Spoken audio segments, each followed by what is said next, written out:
Bonjour, voici les actualités info-bref de ce lundi 16 janvier. Une centaine d'infirmières montréalaises menacent de démissionner. Les infirmières du service d'urgence de l'hôpital Maisonneuve-Rosemont réclament le départ de leur chef d'unité.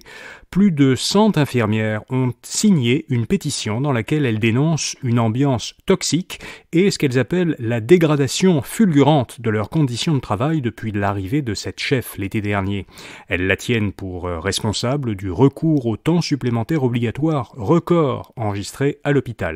Ces infirmières prévoient de remettre leur démission si aucune action n'est prise d'ici mercredi pour faire partir leur chef.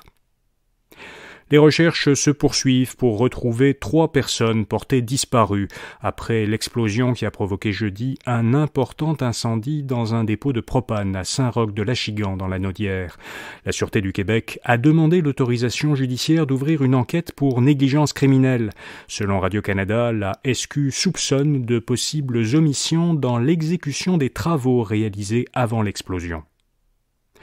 En Chine, le gouvernement a annoncé que près de 60 000 personnes sont mortes dans un hôpital à cause de ou en lien avec la Covid entre le 8 décembre et le 12 janvier, soit depuis la fin des mesures sanitaires strictes qui étaient imposées dans le pays depuis le début de la pandémie.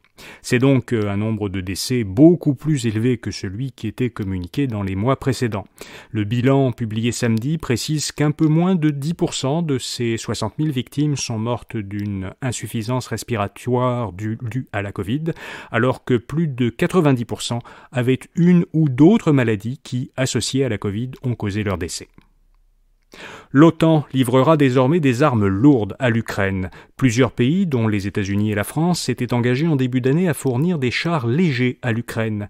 Samedi, le Royaume-Uni a dit qu'il lui livrera dans les prochaines semaines 14 chars lourds. Ce sera le premier pays à livrer des chars lourds occidentaux à l'Ukraine depuis le début de la guerre. Le secrétaire général de l'OTAN dit qu'il s'attend à ce que les pays membres de l'Alliance Atlantique fournissent d'autres armements lourds à l'Ukraine prochainement. Enfin, à Montréal, une jeune femme de 19 ans a été secourue dimanche matin dans le Vieux-Port de Montréal après qu'elle a fait une chute dans les eaux glacées du fleuve Saint-Laurent. La jeune femme était seule et prenait des photos près de la Grande Roue avant sa chute. Les pompiers ont pu la secourir environ 25 minutes après l'incident. Elle a souffert d'hypothermie, mais elle était consciente et respirait bien pendant son transport vers l'hôpital. Voilà, vous savez l'essentiel. Rendez-vous demain matin pour d'autres actualités info bref. Bonne journée.